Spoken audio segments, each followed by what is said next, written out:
আমি পার্থ শেখর চ্যাটার্জি, আপনাদের সকলকে স্বাগত আমার YouTube channel animals and pets with পার্থতে। আজকের প্রতিবেদন হচ্ছে কুকুরছানা কেয়ার সরলাকৃত।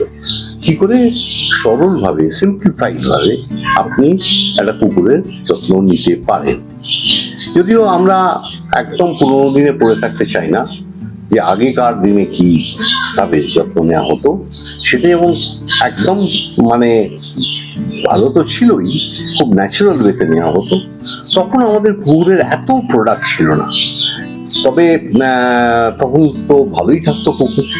কিন্তু তা বললে তো হবে না, নতুন সব যে প্রোডাক্ট এসছে সেগুলো মানে তাদের ওষুধপত্র, খাওয়া দাওয়া, তাদের নানান রকম জিনিসের একটা রিসার্চ করে যে অনেক অনেক জিনিস তথ্য আমরা জানতে পেরেছি, সেগুলো নিশ্চয়ই আমাদের কাজে লাগাতে হবে। আমরা যখন আমাদের জীবনে এই ডেভেলপমেন্টটাকে কাজে লাগিয়েছি এবং আমাদের জেনারেল আয়ু যখন আমাদের বাড়িয়ে দিয়েছি, আমরা এখন মানে এজ বা লাইফ এক্সপেক্টেন্সি আমরা নিজেদের হিউম্যানদের ক্ষেত্রে অনেক অনেক বেড়ে গেছে, তেমনি কুকুরদের ক্ষেত্রেও কুকুর কন্ডিশনে রাখার জন্যে অনেক জিনিস এসে গেছে।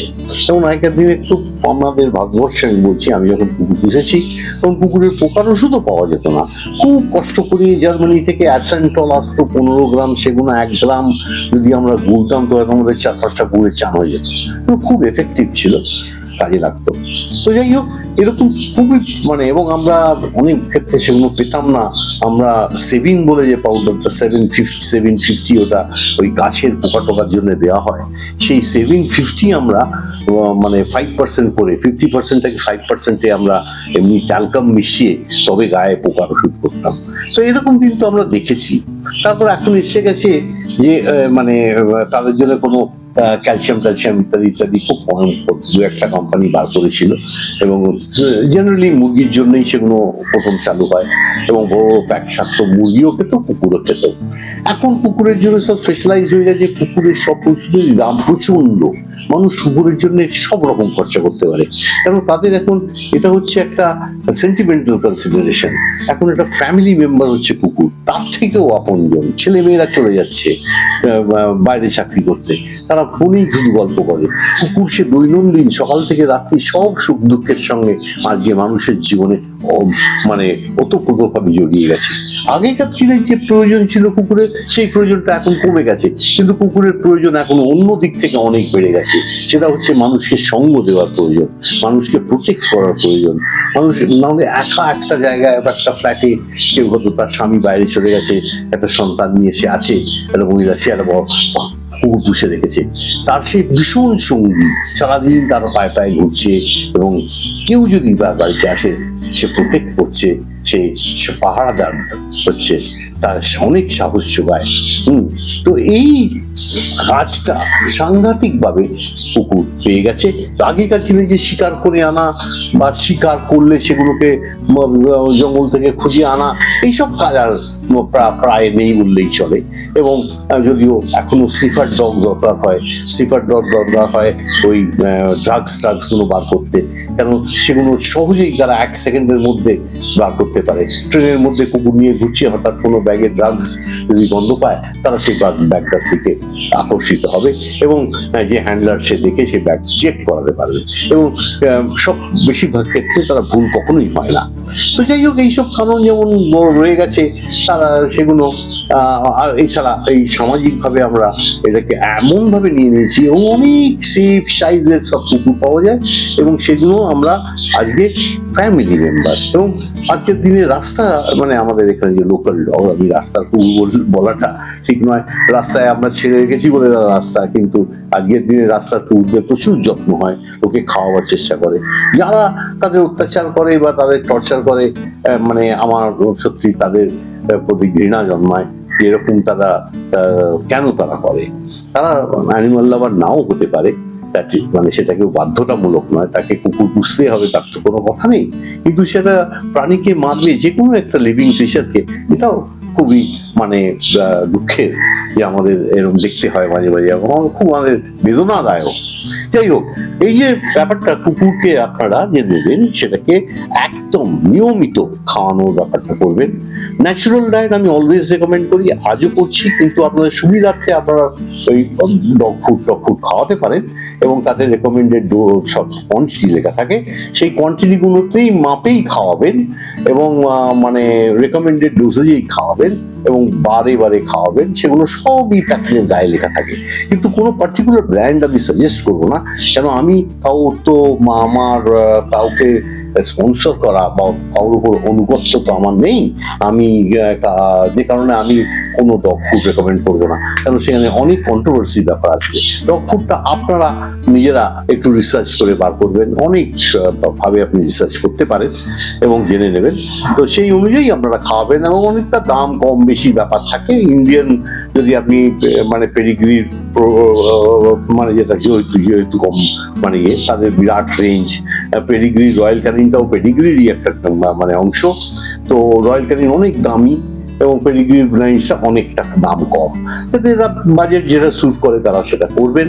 এবং আপনারা ওই পেডিগ্রি যে প্রফেশনাল রেঞ্জ, তাতে আপনারা ভালো মাদার অ্যান্ড পাপ বলে একটা ফুড আছে যেটা সকলেই খেতে পারে, ছোট কিবল, এবং সেগুলো তাও আপনি যে কোনো দিতে পারেন। এবং আমি ওইটাই ইউজ করে থাকি যখন আমাকে ডগ ফুড ইউজ করতে হয়। তো আপনাদের যদি পছন্দ হয় সেটা করবেন, বা যে কোনো ফুড আপনারা বেছে নেবেন।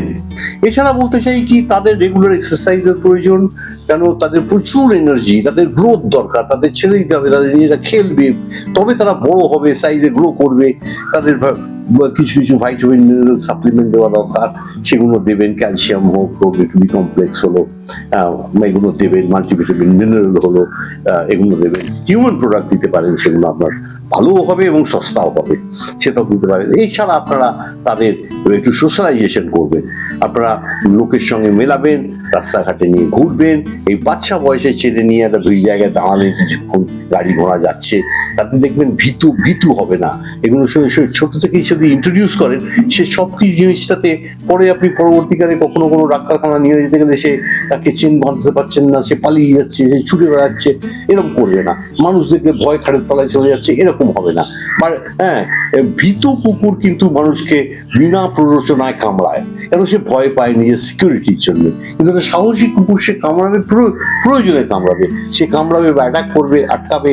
সে যখন দেখবে তার বাড়ির বা তার পরিবার, মানে তার বাড়ির লোকজনও তার পরিবারের মতো, তাদের কাউকে ক্ষতি হচ্ছে বা তাদের কি জিনিস চুরি হচ্ছে, তখন সে কিন্তু অটোমেটিক তার মধ্যে এই জিনিসটা এসে যায় এবং তারা প্রোটেক্ট করে।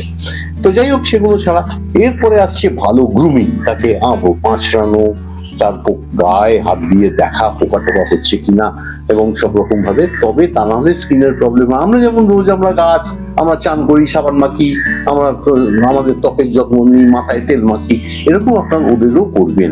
ওদেরও আপনি তেল মাখাতে পারেন, তেল মাখাবেন, নারকেল তেল মাখাবেন। মানে দামি তেল তো আছেই, অলিভ অয়েলও আছে, কিন্তু সেটা আপনার ব্যাপার, আপনি কি লাগাবেন সেটাও আমি আপনার বাজেট এবং আপনার ইচ্ছে অনুযায়ী আপনারা যে কোনো ভালো তেল লাগাতে পারেন, কিন্তু সেটাও তার স্কিনের জন্য একটু খারাপ না।